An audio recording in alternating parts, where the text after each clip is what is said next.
and he was like presenting to the entire, CFT meeting for home goods, and his computer just like crashed in the middle of his presentation. He was like, ah! Danielle, next time just tell him it's user error. I know. Don't let him blame it on the laptop. It's very hard to fluster the man, and he was like very stressed out about it, So. I hate that. Yeah. All right, I'm gonna go grab water. I'll be right back. Okay. Yeah, absolutely.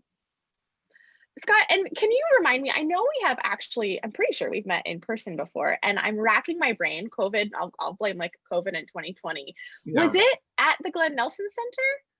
Or was that in Petco previously, do you think? So yes, I think at the opening of that, but then we served on a panel for it was like a corporate volunteerism panel. It was over at years ago with Blue Cross Blue Shield with Susan. That's right.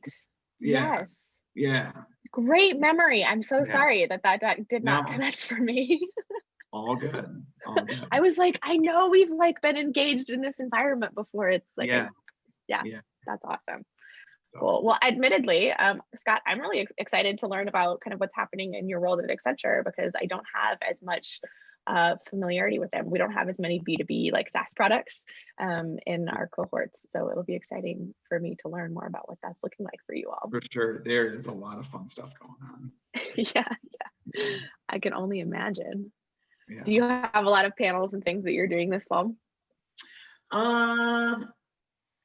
Some, I guess, where, we kind of spread it around pretty well, where, we've got people all over the place. And so, things like this, and, I say in my kind of opening that, it probably should have been someone on our supplier inclusion team here today, but they are just wrapping up an overnight session with Asia.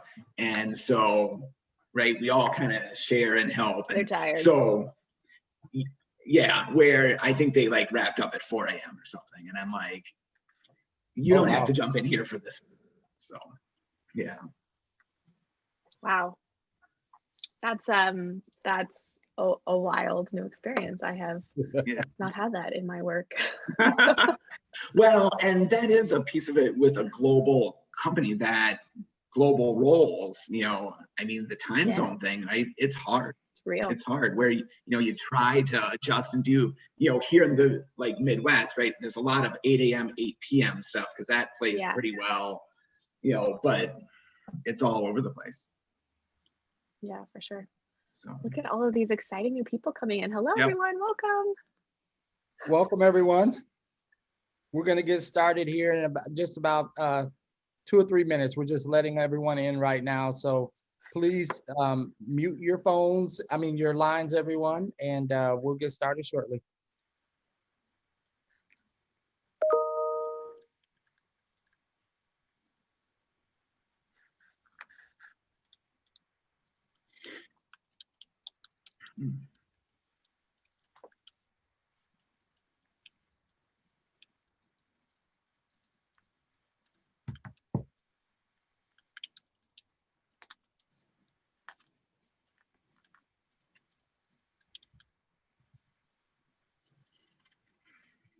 Hello, everyone. For those of you who are just joining us, I'm Tony Tolliver from the Center for Economic Inclusion. We're going to get started in just a couple of minutes. Thanks for your patience.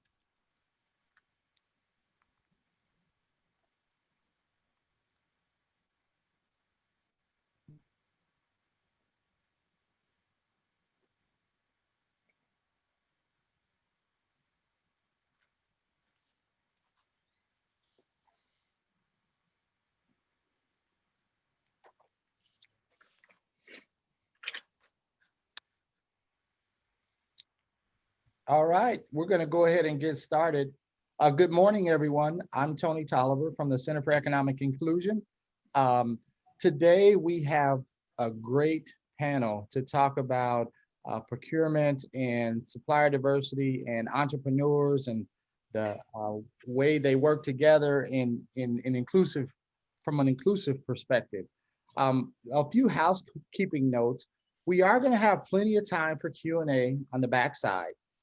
So if you have questions that you'd like the panelists to address, I'd love to see you wait until we're open up for Q&A to do that. However, if you have reactions or thoughts during the course of the conversation, please use the chat for that. And the last housekeeping thing that I wanted to do before we get started is to ask who's in the room. Let's use the chat to talk about who we are and actually what you hope to get out of today's session. We'll be monitoring the chat and sharing that information with the panelists because we want to make sure that in all the things that they talk about, they get to the points that are most important to you. So I ask that everyone who's in the room now, just take a moment to share with us who you are, what organization you're from, if you're an entrepreneur, if you're a small business owner, if you're a corporate person, and then what you'd love to get out of the session today. That would be great. So we're gonna jump right in, and I'll be monitoring the chat too. So we're gonna jump right in, and so I'd love for our panelists to tell us who they are, what they do, and we'll start there. Sounds good. Tony, would you like me to go first? Sure, why not, Brad? All right, I'll begin. Good morning, everyone. Thank you for joining us. Thanks to Tony and Tawana and the Center for Economic Inclusion for just giving us this platform to have the conversation today. It's much appreciated. My name is Brad Pomerleau. I lead indirect procurement for Target. Basically, that's 33 categories of goods and services that we don't sell to our guests. So you drive up into Target, you see the parking lot, we sourced it. You walk into the building, we've sourced it. You walk and grab a cart, we've bought those too. We've done a lot to battle against the impression that corporate procurement teams bought bags and office supplies. 33 categories, and the amount of spend we have got going through the organization is awesome. And it's really why I love my job. Most importantly, I would say we have a supplier diversity function within my team, and it's not just for indirect. It's for the entire organization. So really that's where my heart is with supplier diversity. I sit on the board of META, I sit on the board of the NMSDC, and my team has engaged a lot over the years in sharing practices and methods with others to help everyone kind of come along this journey with us. So I'm really excited to be here today and talk to all of you. Thank you. Who wants to go next? Scott? Danielle? Can you jump in here? Thanks. Also a huge thanks for hosting this topic and the whole conference. I think it's a great thing to talk about, and it's very important. I'm Scott Cummings. I am with Accenture. I'm our Minnesota market lead, and I want to preface my comments today by saying I am our stand-in for our supplier inclusion team, who is wrapping up they ran 3 sessions this week that were global sessions, and I think they got done with their Asia session at about 4 a.m. today. So they asked if I would cover this, and I'm very close to that team, but I don't sit on that team. In my Minnesota market lead role, I work very closely with them in terms of the procurement of all the things that we use locally. And it is a range of both indirect procurement as well as when we do commercial work for our clients, how do we bring diverse suppliers onto our team? So there's a little bit of a, it's 2 parts there, I guess. In terms of my involvement in the community, I serve on the board of the Minneapolis Regional Chamber of Commerce and Achieve Minneapolis, which is the strategic nonprofit partner of the Minneapolis Public Schools, and the sort of recently formed Minnesota Business Coalition for Racial Equity. And my favorite volunteering is with Step Up. That's a little bit about me. That's awesome. Danielle. Yeah, absolutely. Hello, everyone. It's such a pleasure to be here and such an honor to get an invitation to participate in the Center for Economic Inclusion's annual summit. My name is Danielle Steer. My pronouns are she, her, and I'm the managing director at Lunar Startups. We are an accelerator dedicated to connecting, growing, and scaling high growth companies led by founders who identify as BIPOC, women, and LGBTQ. So in the context of this conversation, I have the privilege of walking day to day alongside amazing entrepreneurs who are building scalable companies and who are thinking about their customers like Accenture and Target. And we're really dedicated to building community wealth, to making more Minnesota millionaires, and really thinking about how are we raising all boats by encouraging and enabling and elevating the next generation of industry titans. Because we live in a community that is so rich with history and with amazing examples of entrepreneurship. And we know that diversity is a revenue driving, asset building component of every business. We know that businesses operate better, they drive more revenue when they have more diversity on their leadership teams. We know that our communities do better when there's more diversity and representation amongst the staff and leadership and boards. So we're really excited to have this conversation because we know procurement is one specific component that's very important in the broader scheme of both the entrepreneurial experience, as well as for these big corporations that we have the privilege of living alongside. So I see that there's a ton of people joining us, which is really exciting. Presenting to little tiny squares can sometimes be challenging. So feel free to engage with us on chat or use your emojis that you have access to as part of that to help us kind of thumb up and thumb down some of the different concepts over the course of this. Yes, Brad, leading by example. I love it. It'll be fun to have you all engaging in this conversation a little bit too. And feel free to turn your cameras on. We'd love to see your faces. The feedback is always welcome. So thank you very much for doing that. Hi, Kirsten, thanks for being the pioneer on the camera. We're gonna jump right in with questions, and any of the guests who want to answer the question can. Can you discuss how corporate procurement programs have evolved with regard to racial equity over the last 5 to 10 years?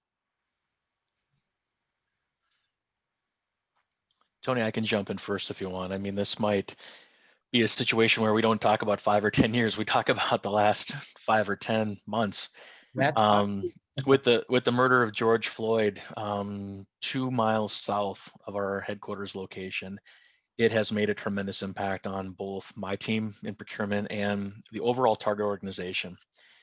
A couple of things to share. One is simply the visibility and the amount of questions in regards to what is our BIPOC spend?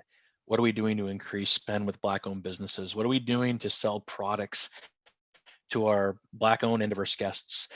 Going so far as to even look at when we rebuilt our Lake Street store, specifically picking Nor Construction, who is a Black-owned vendor, to hire people and GCs and other contractors to come in and build that store, a real commitment to actually having the people who shop the store build the store. And I think that has just been accelerated. I think we've seen more movement in the past 4 months than I've seen in 10 years, specifically on where this shows up in the agenda, the funding that this gets, the attention from leadership it gets, the questions that people are asking, and in some cases, when people find out that they don't have a lot of diverse spend in their area, the commitment that they're making to the organization and to their teams to actually increase that spend as we move into fiscal year 2021. Excellent. Thank you. Scott, Danielle, do you have any thoughts on that? Sure. Brad, I think you're right in that, the change has come at an accelerating pace over the past years where, as I thought through this, it was tough to think about change 10 years ago where, it's kind of been a hockey stick almost. And, you're right that the last 10 months has been a lot. A few things I think that, probably go back a couple years for us at least, and being in consulting, in technology, I probably come at this with a slightly more technical lens too. But one of the things that we have been doing in procurement as we have been adopting more artificial intelligence platforms that simplify the contracting process. We have more digital tools in the procurement process, and we standardize and simplify. We have found that lowers the barriers to entry for diverse small partners, where our old procurement processes were complex and hard to work through, and not very hard for a large partner who has a huge team. But as we've simplified and streamlined things, as we've adopted digital tools and AI, that we have found has actually been a huge point where we get feedback of this is so much easier and inclusive to those that don't have the big staff or team that sit there and do the how do we break in the door thing. So that's one thing I think. I think another one that's kind of an interesting program is that in the past probably 5 years, our supplier inclusion programs are now active in 18 countries. So we've had one in the US probably for 10 years, but the change has been many other countries now for us being global. There are many more programs that are actively including a diverse set of small vendors, diverse vendors, that by country there are certainly different goals and targets, where our goals in the US are not the same as what we have in South Africa or even just north of us in Canada. So those programs have brought many more small diverse vendors into our supply chain, and that has been a huge change, where they just bring us a much more rich mix of options that we can bring to our clients and to ourselves.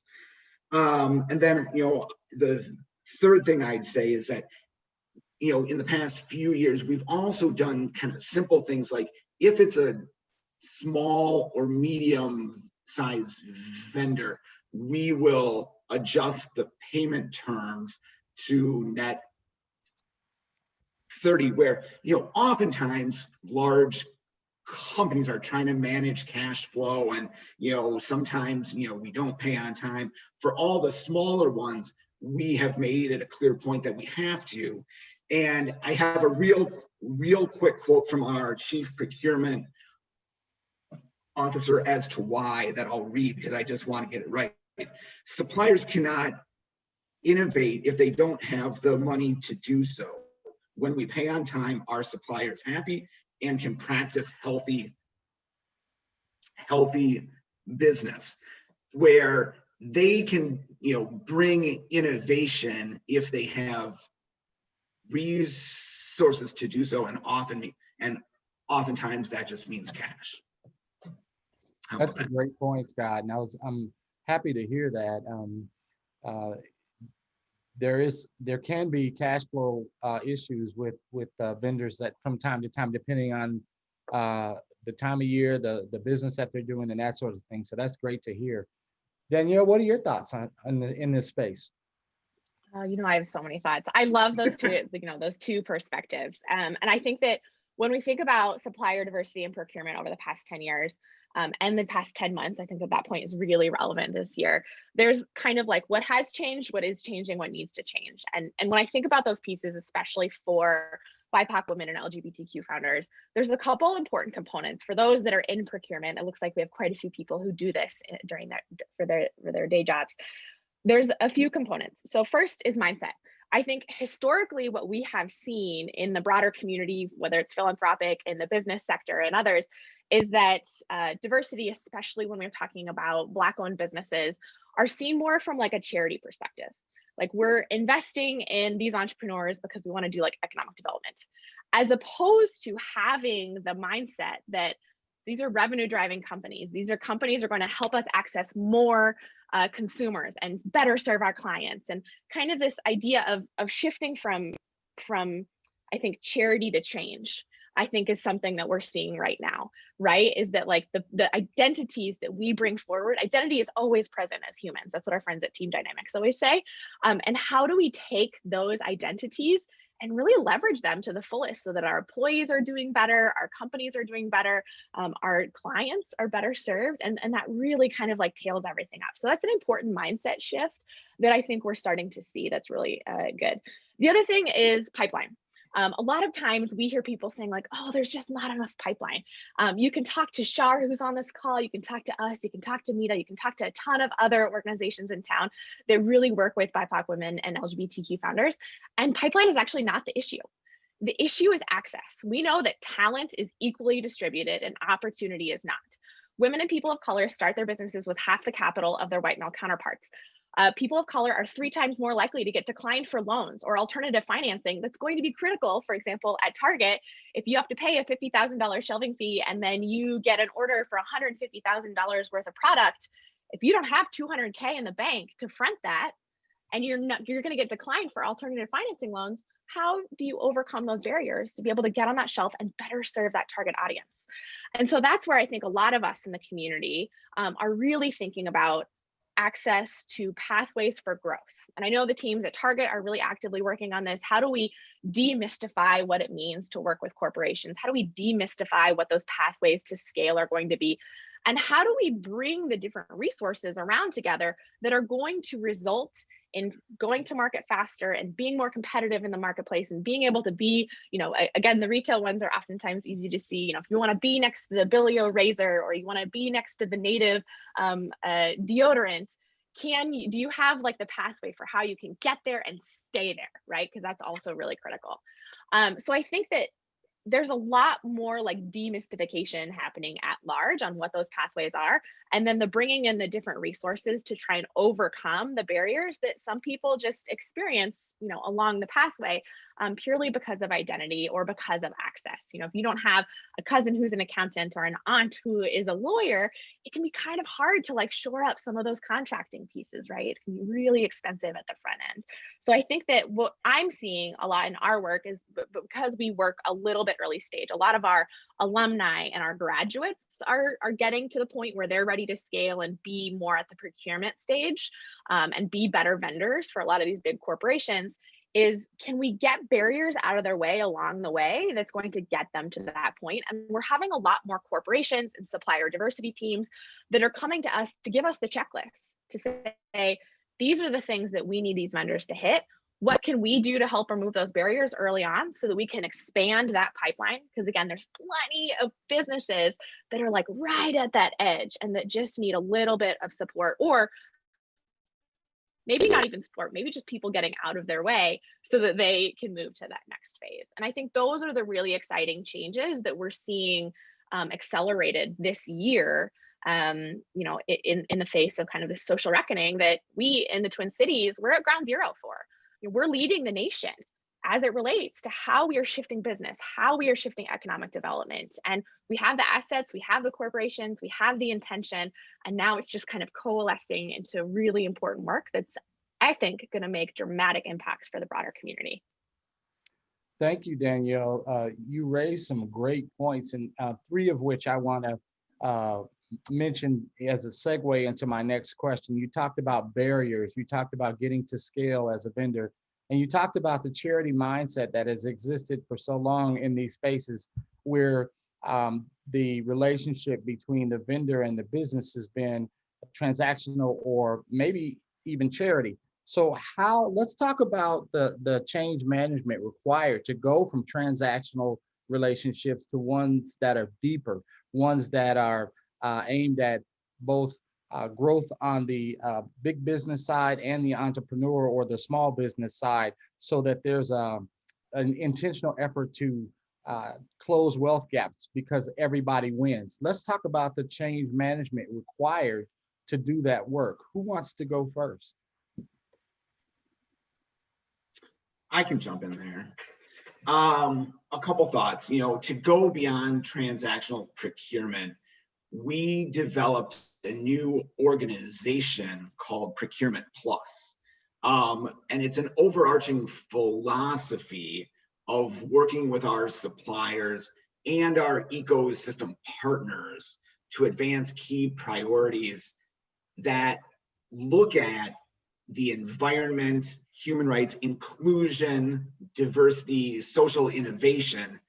And, that really came top down. And, honestly, it's probably easier to do that kind of thing in a company that's 500,000 employees, where not every company is going to be able to, stand up, a very large team that thinks about this. But I think the kind of mindset is transferable, that, how do you think about this? And if there's not leadership support for that model, it's tough. So, how do you get leadership support to say, we need to be thinking about this in a way that's inclusive and addresses these problems as a start, right? So the change management piece is, the organization has to think that way. And there may also be, so I'm caveating this a bit because we are large, so we have the capacity, generally in consulting and technology, right? There's probably a little bit less of the really fighting the sustainable wage piece of it, where technology is generally a well-paying field. So, it's not that, but I think it's still the same issues and topics of how do we, bring along new suppliers that are diverse and, invest in their innovation, because oftentimes it's these smaller companies that we get the new innovative things from, and that's why we do it. I mean, to the point that Danielle made, maybe years ago it was more of a charitable thing. Now it's a business thing where, we want them, we need them in the supply chain for the things that they bring us. I'll pause there, but I have more thoughts on that too. Yeah. Okay. Brad, Danielle, what are your thoughts in this space? Danielle, I can just jump in here. In my experience, the change journey starts with specific focus and some proof points. Since this is an activator lab, I'm going to share a screen here quick, and you guys are welcome to screenshot this or do whatever you'd like with it. What you're hopefully reviewing is a slide containing a list of like 15 items that corporate procurement leaders can consider as they start their goal planning in 2021. And I think this is a really timely conversation today, because I think a lot of the folks who are listening, these are the types of things that we really need to get serious about. And this is not an exhaustive list, and I'm not recommending that you do all of them. But as I think about the list, 3 things really emerge for me. The first, and at the end of the day, for me, this is the most important. When it's all said and done, the most important component of closing racial and income wealth gaps is to increase spend. And so everything that we're trying to do is in the hopes of increasing spend of BIPOC vendors within the supplier diversity space. Second, all corporate procurement teams need to find a way to prioritize the acceleration of MBEs, this number 9 on here. And what I mean by acceleration is simply that: mentoring, conditioning, and development. And I think it goes to talk about some of the things that you're doing, Danielle. I think as you're creating that push, corporate procurement teams should be creating the pull to make sure that we're aligning and catching these vendors early and working with them before the bid process even begins. And the last one is, you just don't have to do this alone. You can see in here we've got 11 with NMSDC, working with funding partners as 12. I mean, and then growing your supplier diversity team. I think a lot of the organizations I talk to, don't have big dedicated teams focused on supplier diversity. And for this to accelerate and really work, you have to have those teams, because you can't make it part of someone's day job. You have to make it their job to go do this full time versus just something they can do on the side. So together with these 15 items, as I talk to other corporations, this is one of the things that we as corporations got to really get serious about, putting these types of goals on our goal plan for 21 and measuring against them. And that's where the change begins for us. Thank you.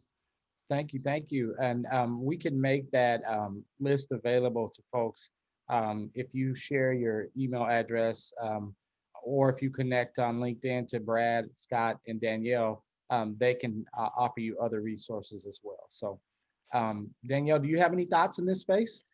I think I just want to add like 2 points to that. So that was an excellent list. I'm a big fan of lists and, like, you know, checklists and pathways. That's fantastic. I think some of the components in there that I really want to underline and emphasize, you know, in that point number 9, the investment, there's like one caveat and one addition.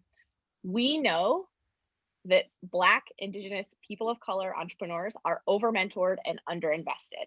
So there needs to be a little bit of a balance there in terms of how you're thinking about, like, what's the actual pathway. Yes, mentorship is actually critical.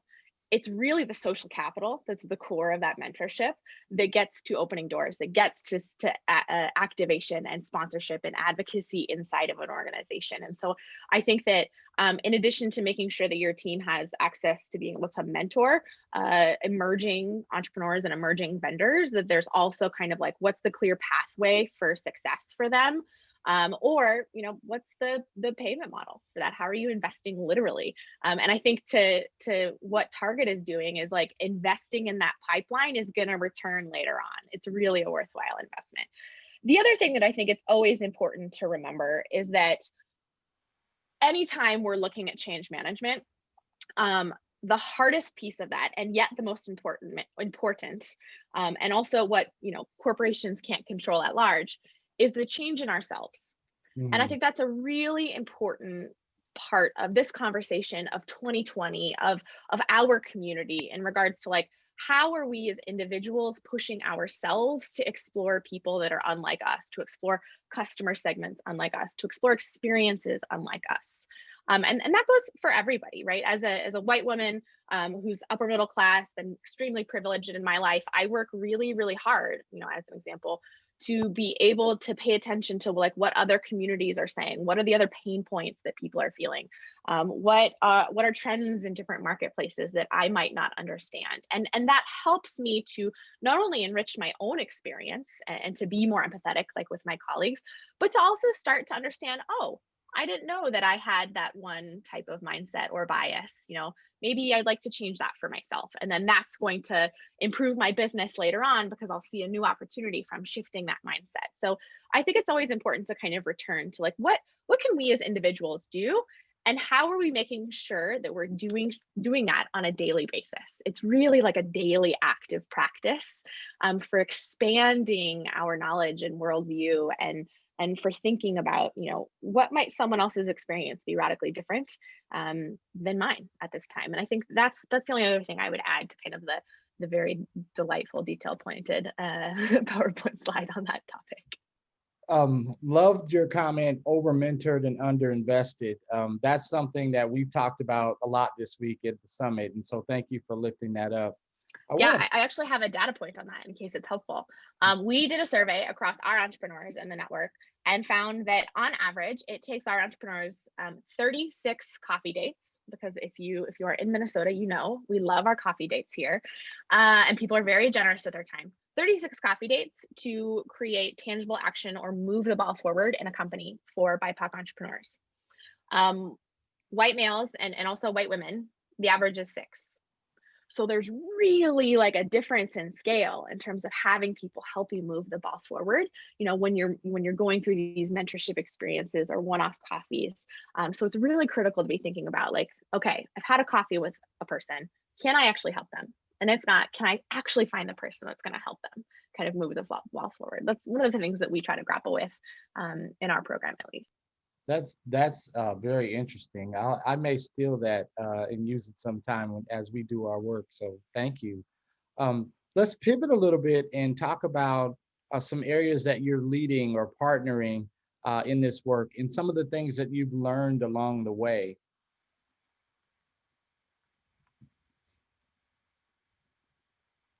Who wants to go first? You want me to jump in again? Danielle, I know I've got one more slide for you and you're gonna like this one even better. All right, here we go. So, you know, in my practice, Tony, one of the things that goes on is I meet with a lot of other corporations, and they all come to me and they say, hey, we've got a lot of issues and we don't know how to get past them. And so I've been doing a lot of listening. And what you see here is I call my fishbone slide. This is like a list of all of the issues that I'm hearing about from different people, whether it's internal to Target, whether it's other large corporations we interface with. And a lot of folks talk about things, but very few folks are putting stuff down on paper.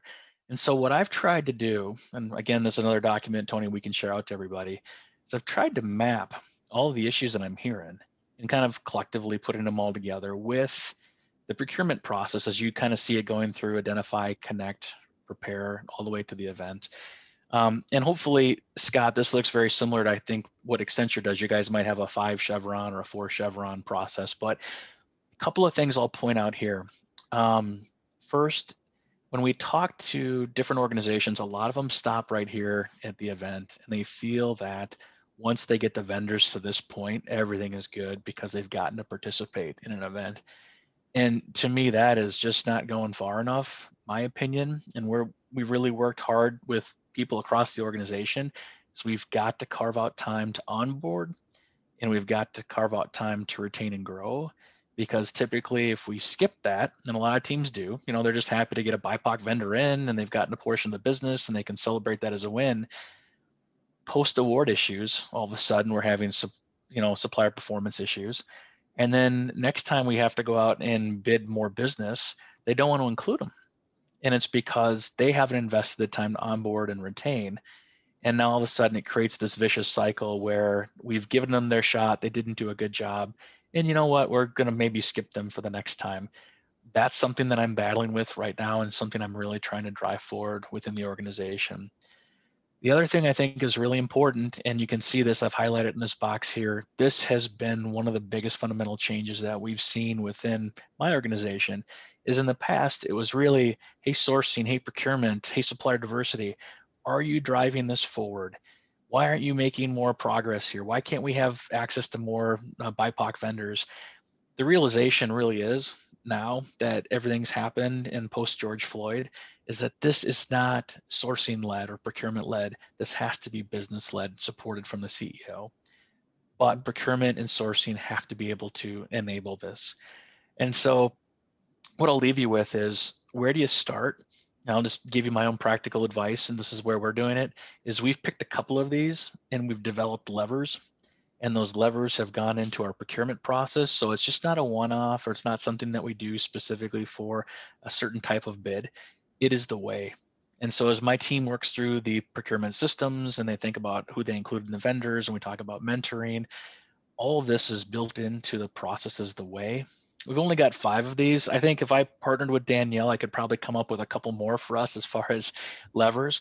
But I think just starting with something like this as to how do you get after the challenges, and you can make it so like long term, this becomes something that's very systematic and actually can be measured as far as progress goes. So I'll pause. I know that my peers probably want to jump in on this as well and maybe add a couple comments, but this has been something that we've been working on for the past several months, and it's now built into our formal procurement process. Excellent. Thank you for sharing that. Scott, Danielle, would you like to jump in now? Sure. Brad, your comments made me smile, where your point on getting suppliers to an event is great, but retaining them is, you know, another challenge.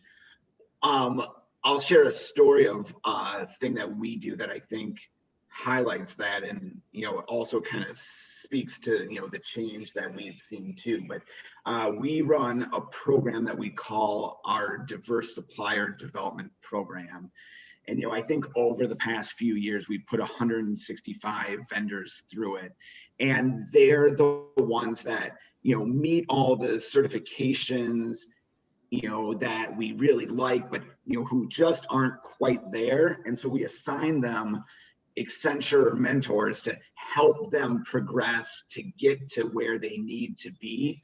And that has worked really, really well.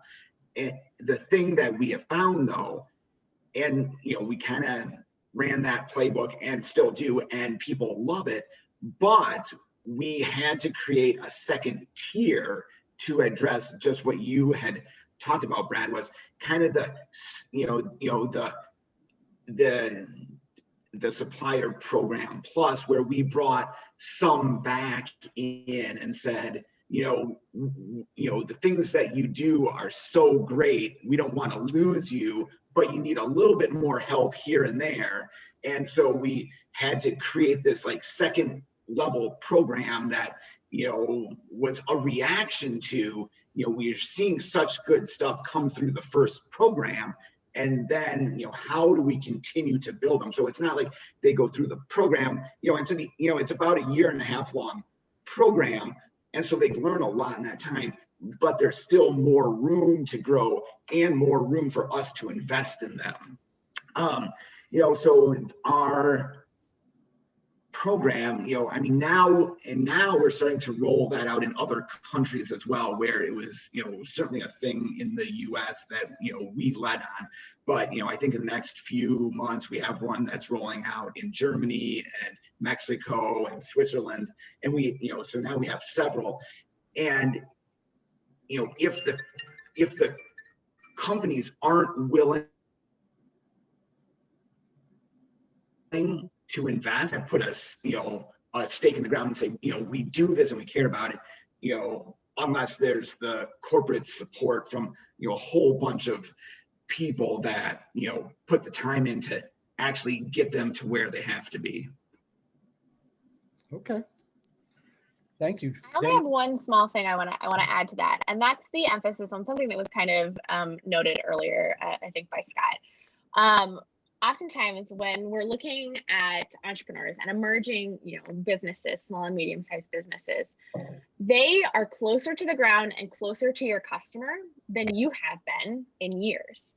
Mm-hmm. And not because you're not doing the hard work, as a business that's trying to serve your customers, but because they're literally living in community, living in proximity, living in an environment that maybe, your team might not have access to. And so I think that idea of really thinking about the full suite of experience, or like, I'll call it like the fine dining experience of going through procurement, like we were going to change the fishbone to be like the appetizer to dessert and aperitif at the end. You can see that vendor is going to return higher and higher for you if you're taking them through that entire process, and you get closer and closer to your end customer and your end user ultimately, right? And I think that it's important not to de-aggregate those two experiences and those two populations in terms of the work you're doing in procurement, because there is really kind of like a leveling process there. So I love, yes, you're right. I love the model of the fishbone. And I think that what both of you have talked about in terms of that full service experience, I think is really beautiful and effective, because ultimately we know that by having more vendors that represent more identities, that represent more experiences, it's going to raise the bar. It's not going to level the playing field, but that doesn't mean there aren't really important things that need to be done to reduce those barriers to be able to then raise the bar. Outstanding. So we have about 5-7 minutes left before we open it up for questions. But I want to do two things. One, I want to remind people we're talking about procurement, and there is a marketplace in our summit. So there are BIPOC vendors who are located in the marketplace. They are B2B BIPOC vendors. So if you haven't gone to visit that yet in the summit, please do so. That's my commercial. But what I'd like to wrap up with as far as this part of our conversation is any closing comments that you have, next steps, any things that are happening in the future, any partnerships in the work. I know, Danielle, this has been an exciting year for you particularly. And either you can save that for the discussion later or talk about it now, but what's on your minds? How would you like to close this session? Yeah, I can start with that. Thanks for teeing that up to me. So we're really excited that Lunar started as a project at American Public Media. And this year we spun off into a brand new nonprofit entity. And we're really thinking about, what's our role in creating an unshakable support system for entrepreneurs who identify as BIPOC women and LGBTQ here in the Twin Cities and beyond. And I'm really honored that a lot of different companies, including those represented at the table today, have really come forward to say, like, we want to do more. We want to be more active. We want to be helping to build this pipeline. And I think, in terms of depending where you're coming from, we've got a lot of different kind of day jobs represented in this group. I think I want to go back to, like, who do you have access to right now? Are you going and attending and looking through the different procurement options that CEI has put together?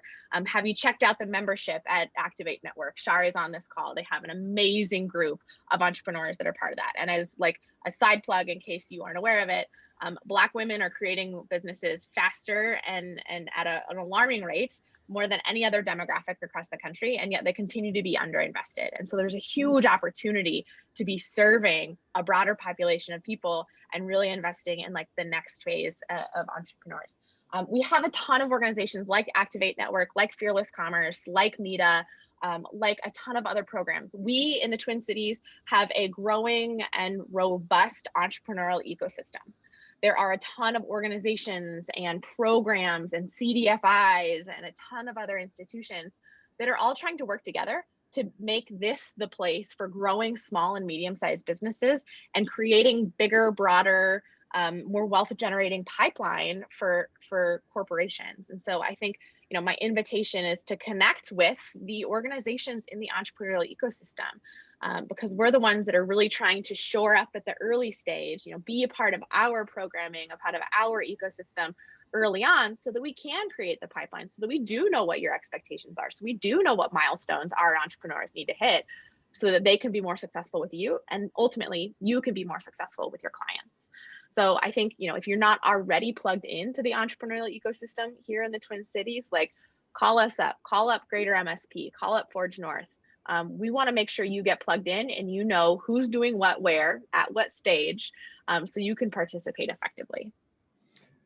Before I turn it over to Brad and Scott, what if you know a budding entrepreneur who's trying to find his or her way? What resources would you recommend in that space? Absolutely. So we have a couple different things that you can look at. And admittedly, it can be really challenging. If you don't have someone in your network who's an entrepreneur who's already been through a program, knowing where to get started can be hard. I'm not going to pretend it's not.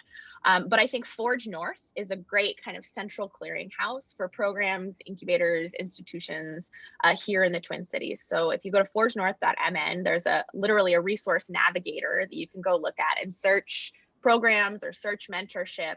And that's a great way to start. Otherwise, when you look at the companies and programs and the logos that are associated with Forge North, if you reach out to any of us, chances are we'll be able to direct you in some way. Lunar Startup specifically supports companies that are post-launch and pre $1 million in revenue. So it's a very distinct group, that we're thinking about in terms of our target population. And there's tons of other networks, as I mentioned earlier. Activate Network, Fearless Commerce, is a great magazine, buy yours today. Social Impact Strategies group, MEDA's got a great group of entrepreneurs. There's a ton of us who can provide awesome referrals. So I think that I would start at Forge North, find the right kind of like sector or niche, depending on what you're bringing forward, and then just reach out, cold call us. Thank you for that. In my research for my presentation earlier in the week, I learned that 99% of the businesses in the U.S. are considered small by standard because they have less than 500 employees. 94 have less than 100 employees, and 89% of those have less than 20. So we are a nation of small businesses. And I didn't recognize that before. So if you are not a small business owner, there's a great chance that you know someone who is or wants to be. And small businesses and entrepreneurship has single-handedly reversed every single recession we've ever had. Entrepreneurs have been the bounce back, that we are like single-handedly responsible, you know, and yet entrepreneurship is at a 40-year all-time low. So there's really an opportunity right now to be investing in more small businesses and more startups to be able to help us bounce back, because, you know, our economy is facing a really big struggle right now. And there's people coming forward with cool solutions. Absolutely. Very well said. Scott, Brad, what would you like to close this portion of the conversation with? Maybe I'll just jump in, Scott. Right on Danielle's coattails. No one is perfect at this work. For corporate procurement teams, take partners. It's the quickest way to accelerate and advance your programs. It's the quickest way to get new learnings, and everyone's trying to help each other on this journey. It should not be something where I'm trying to hold this back because this is competitive advantage for me. This is one of those things that's not like that. And we just have to kind of let that fall away and really be able to share, to give, to help create and connect. That's what I would say for corporate procurement teams.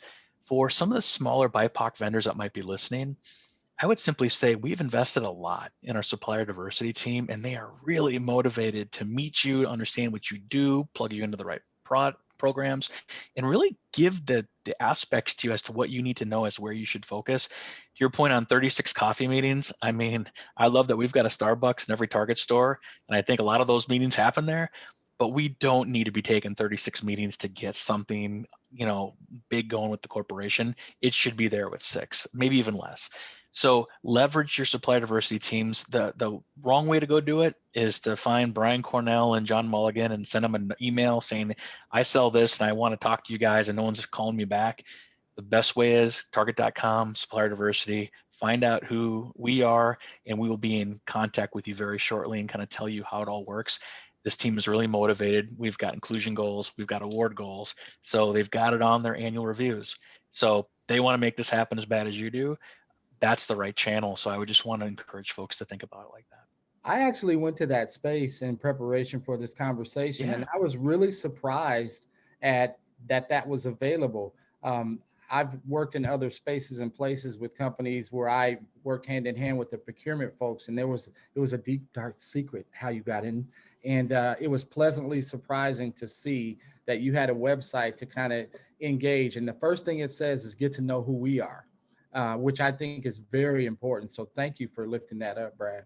Yeah. Scott? And Tony, we still got more work to do. It's still not easy to find your way around Target. So we're not perfect by any measure. We're still working on it. So more to come. Yep. Go ahead, Scott. Thanks. A few thoughts, I guess, to close.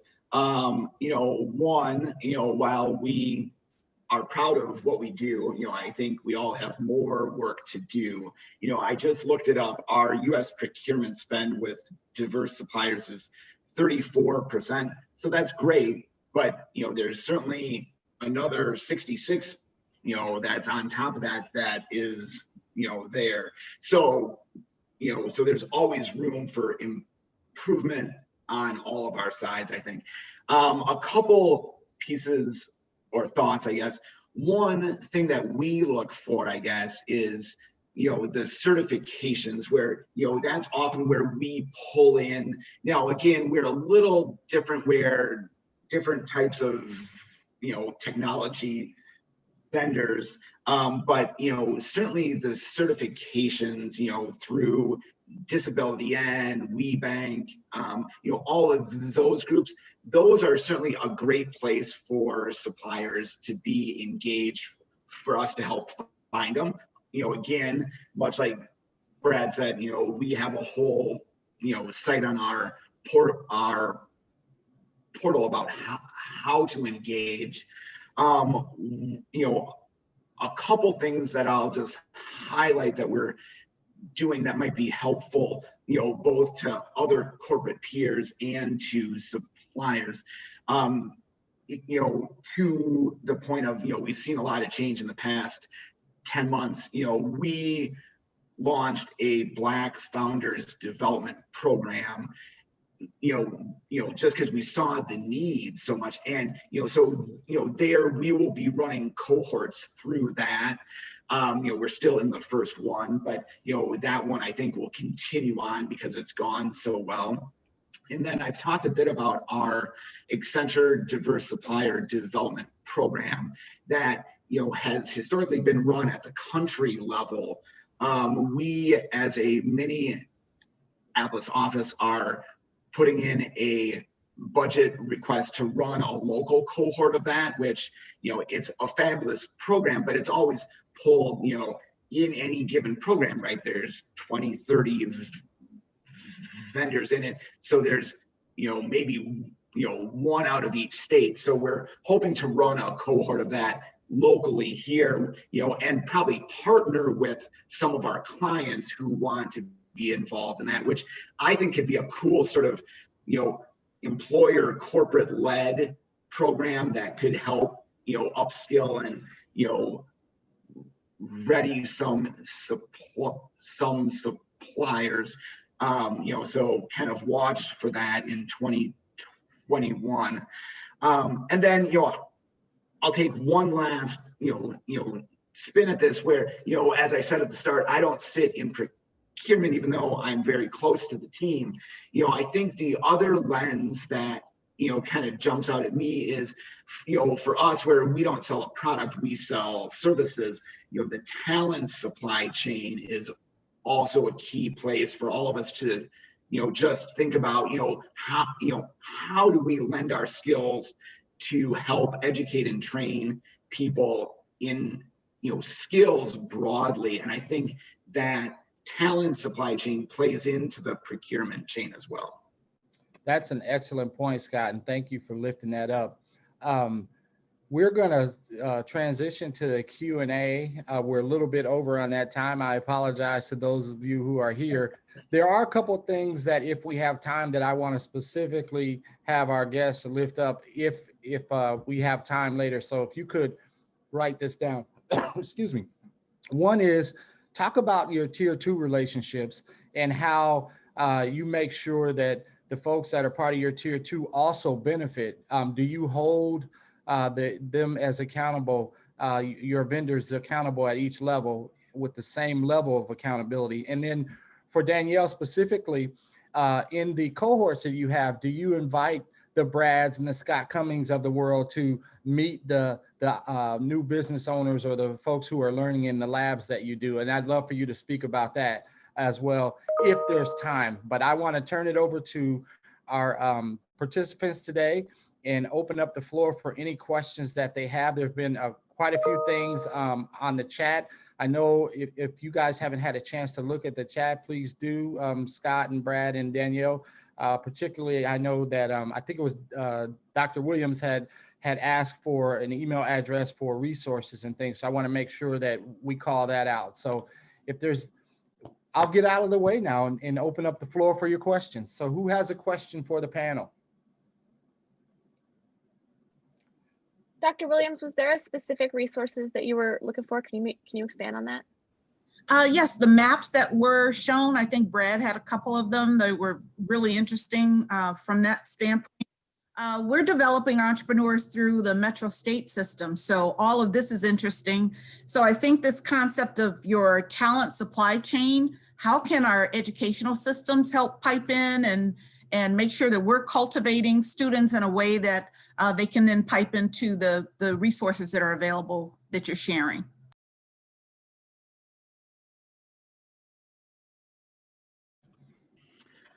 I can take a stab at that, I guess, on the talent side, where I think there's a trend that I've seen with some of our clients and partners around technology apprenticeships, where I think, to the point of pulling talent along, that is certainly a model that I don't think is new. I think it's somewhat new to technology, that is going to look for skills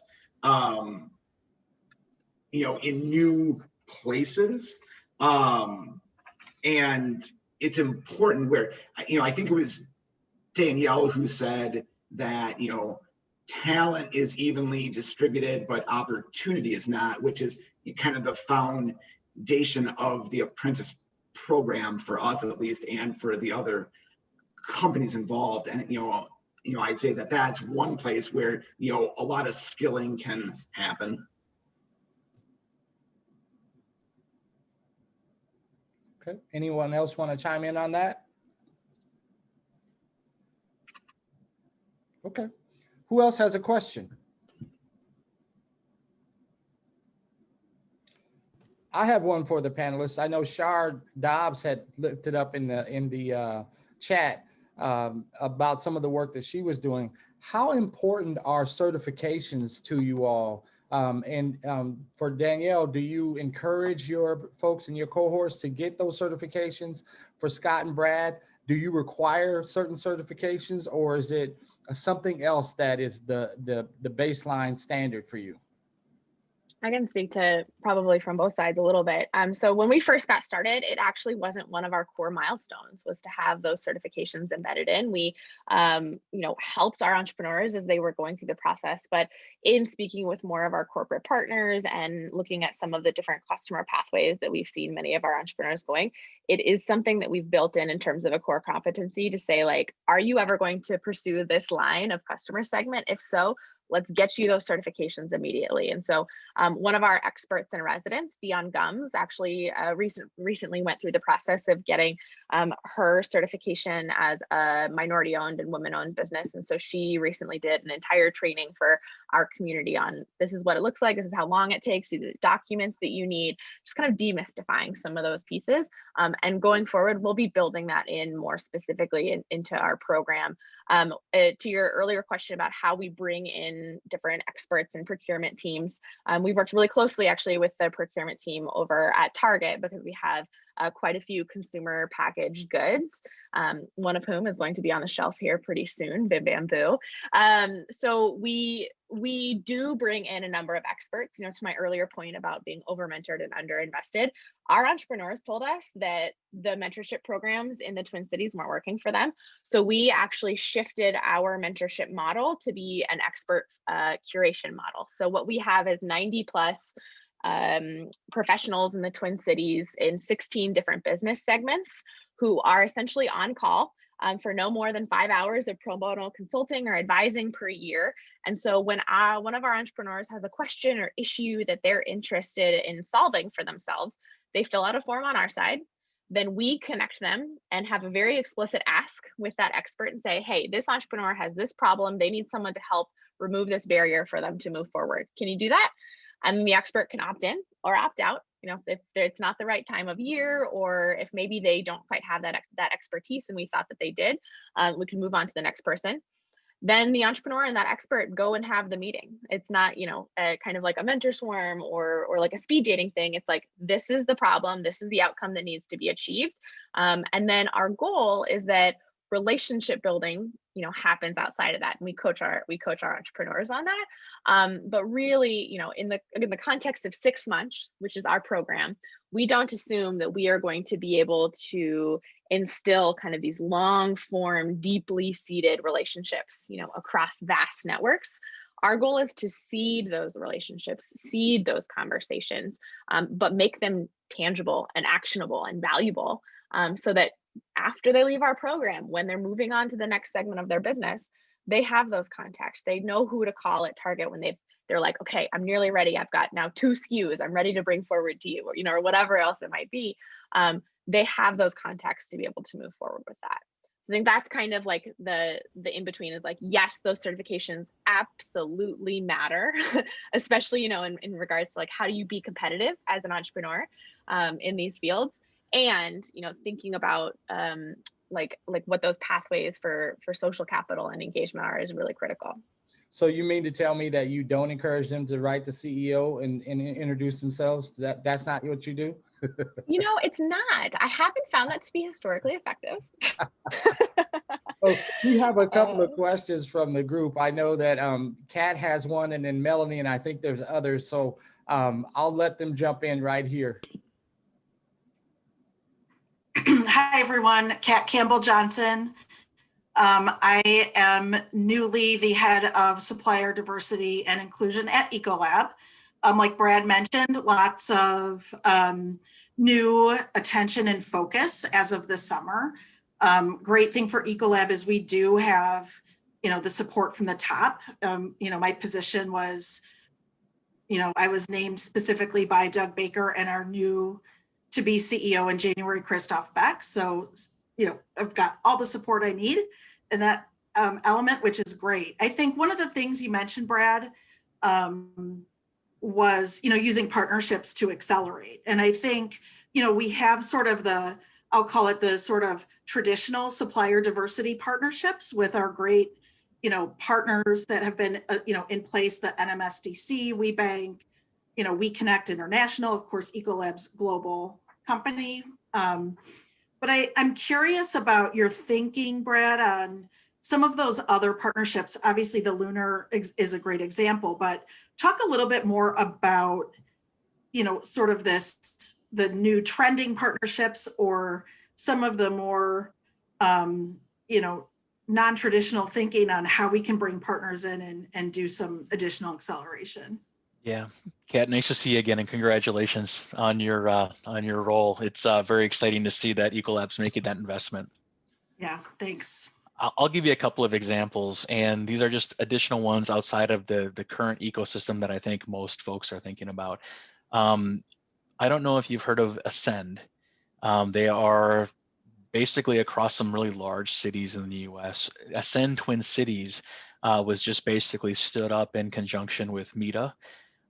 They are producing, and they have a cohort of what they call contract ready MBEs and BIPOC vendors. I would absolutely talk about seeing if there's a way to tap into that program, and I can send you some contact information afterwards if you'd like. That's one. The second one, in kind of putting a plug in for Lunar, I mean, Danielle, in partnering with her and a lot of my merchandising team works very closely, especially my acceleration team with Danielle. That's two. The third, I would really encourage you to be thinking about partnering with, like, the Carlson School is now standing up some different programs in regards to helping train not only diverse vendors, but also corporate procurement specialists. And they've had some remarkable acceleration over the past couple of years in regards to how they're building their focus there. I know Capella University is thinking about the same.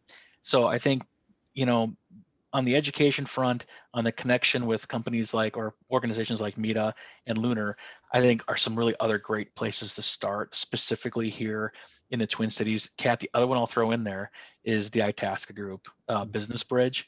And I know that Jesse from your organization has been playing a role in that. We're going to continue to do some great things as far as that's concerned. So that's just another one to keep an eye on as well. Scott, did you have anything you wanted to add in this space? I think Brad covered it pretty well. I think I would just echo that and say, there probably is a list of, national partnerships that we rely on pretty heavily that I'm happy to share too. But I think that's a great list, Brad. Okay. Danielle, did you have anything you wanted to add there? Okay, good. So Melanie also had a question in the chat. Melanie? Hi, thanks for the opportunity. I appreciate it. I work with Project for Pride in Living, metro area nonprofit. We can barely hear you, Melanie. I was in listening mode. Sorry about that. So I work for PPL, Project for Pride in Living, which is a medium-sized metro area nonprofit that focuses on housing stability and career readiness. So I just wanted to make one comment related to the certification question or comments that came up just a moment ago. And that is, there's a lot of good work being done in the space of career pathways training.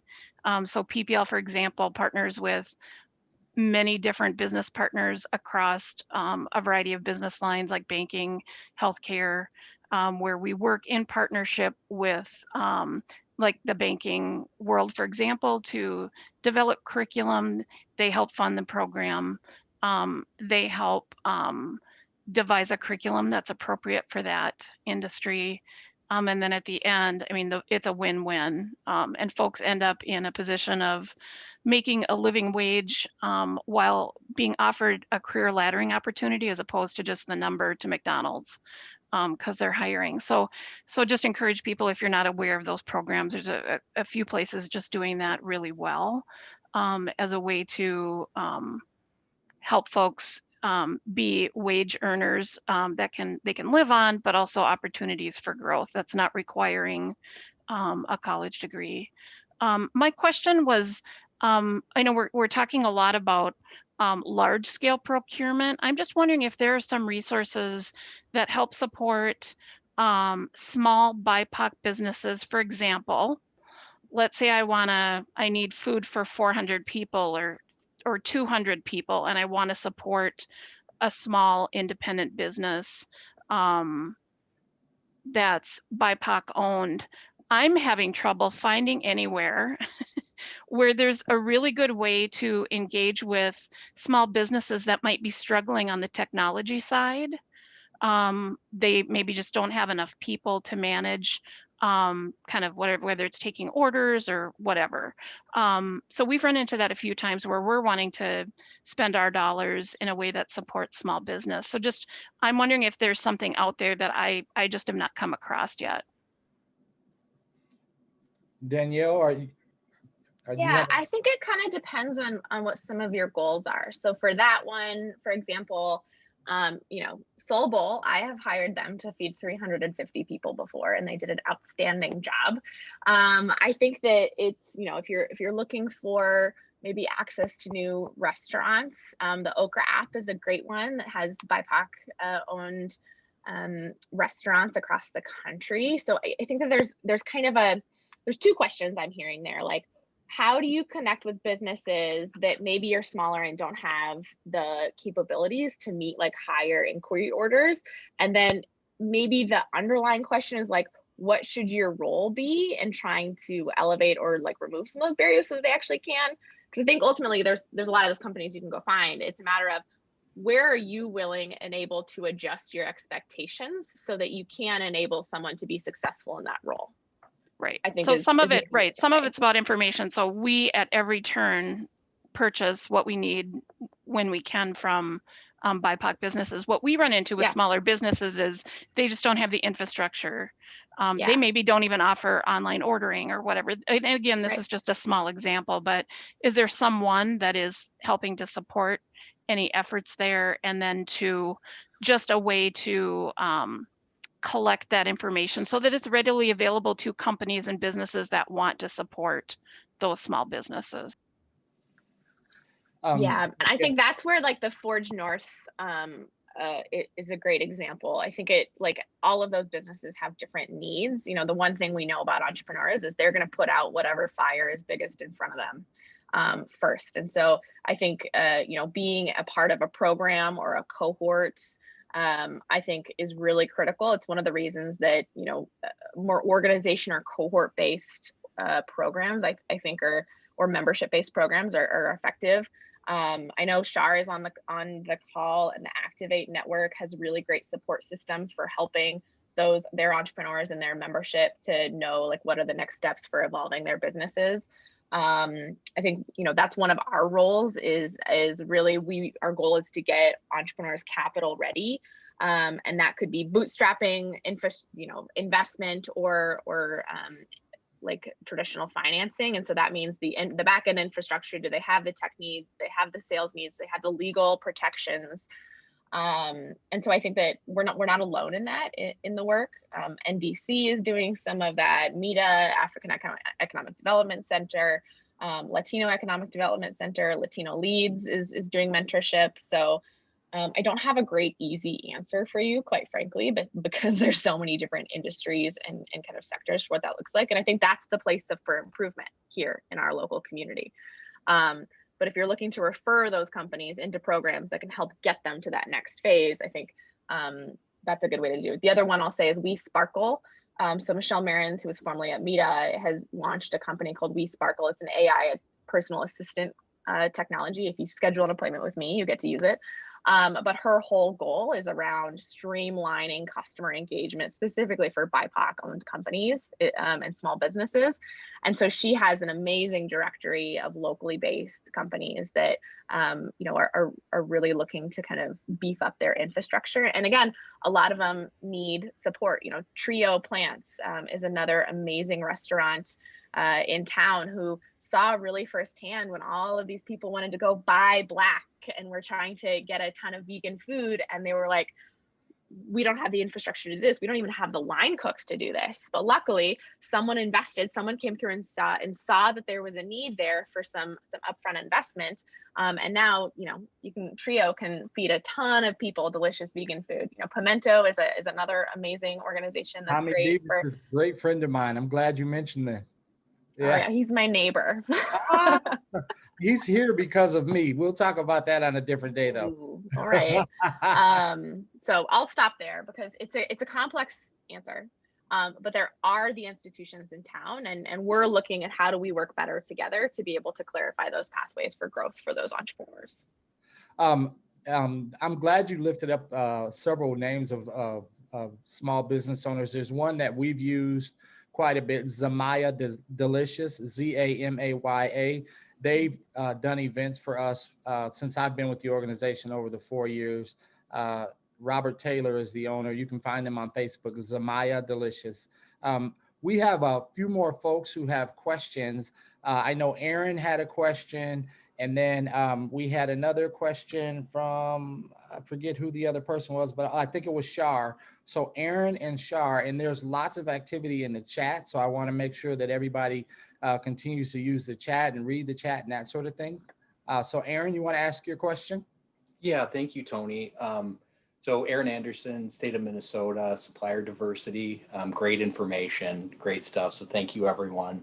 I love the, when you were talking about that mind shift change from these programs going from charity to change. And I was just wondering if anyone has been successful in kind of framing that internally within their organization. So I guess what I'm thinking is, has anyone been able to tie any kind of key indicators or metrics that show the value of supplier diversity in other parts of the organization? So for Accenture, I think it's an easy one for us because it's tied directly to sales, where when we bring diverse partners in and we sell together and they bring a new innovation piece, I can go find it. I don't know it off the top of my head, but we very closely track, where the diverse suppliers are part of a sale. And so it's sort of a easy one for us. And I would venture to say that Center for Economic Inclusion probably has a ton of research on what those actual stats are. Yeah, we do. And in fact, I used quite a few of them yesterday and the day before in my presentation. So connect with me on LinkedIn and I'd be happy to provide you with some details that aren't company specific. They are generic in nature. Awesome. The one thing I want to add to that, Aaron, is I think that there's two important components that you articulated in your question. And this is something that I see across the field a lot. Speed of change is really challenging. And I think that, there's a couple different components there that I always like to emphasize. We measure what we value, and we vote with our dollars. So if you're not measuring, different components within supplier diversity, like sure, if you have like statistics of demographic breakdown, like that's like the starting line. There's so many other things that can be added on in terms of metrics for really looking at moving to that place of change. So speed, I think, is really dependent upon the individuals, upon the budget allocations, which you have a lot more restrictions than I think most of us have, given who you all have to answer to. I think the other aspect of it is there are outside people that can help support this. It sounds like Brad has some great resources that he oftentimes shares with other institutions. I think that, from my perspective, when diversity, equity, and inclusion are like a segment or is one position, again, that's a starting line. what are the ways in which we as organizations, as individuals, as departments are kind of integrating this work across the board. That's when we're going to get to see like the radical returns that we're talking about that I think can be really effective.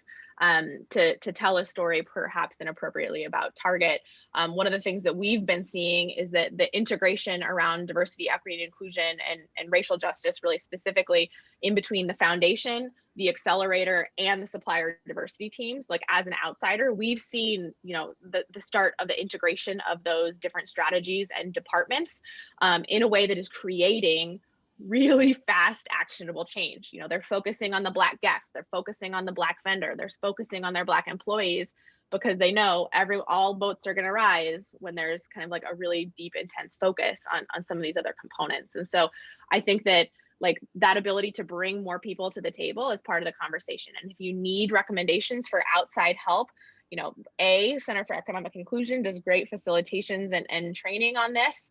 I think there's team dynamics, there's 26 letters, there's culture brokers. You know, we are rich in the woke coach. You know, our community has so many assets for people who can bring your department, yourself, your company along through that process. And the caveat being, you know, manage your expectations around time and speed. We have one last question. I promised, I think it was Shar, that we could get to before we close out. We're over time right now. So I want to say a couple things before we go, because we're going to have to leave quickly, because I want everyone to go. There's a dynamic video that you've got to see that's part of the 12 o'clock session. So I hope you all get there and are able to participate. But Danielle's organization is a nonprofit. And investing in them is investing in BIPOC businesses, because they help a lot of organizations. So if your organization is looking for a way to contribute to BIPOC businesses, they are doing a bang up job. And I can't speak any, you know, I can't tell you anymore. You should consider investing with them if that's what your company wants to do. Shar, take it away. I'll let you have the final thought. Thank you. So thank you for this conversation. I think it's much needed, and I'm excited to, continue to have these conversations. So as I mentioned, this summer, us along with Fearless Commerce formed a program called Building New Lanes of Opportunity. And the focus of this was really helping to bring more women of color to the table when it comes to procurement opportunities, as well as opportunities through certification. And as a part of that, we're learning some things with our partners and working through many of the challenges that you all mentioned today about not only access, getting them to the table, but getting them through the entire process. And in addition to that, and Danielle teed this up really well when she was talking about measure what you value. And something we've noticed is that, Black women and women of color were hit the hardest in terms of the pandemic, as well as dealing with the pandemic of the murder of George Floyd and, the uprising of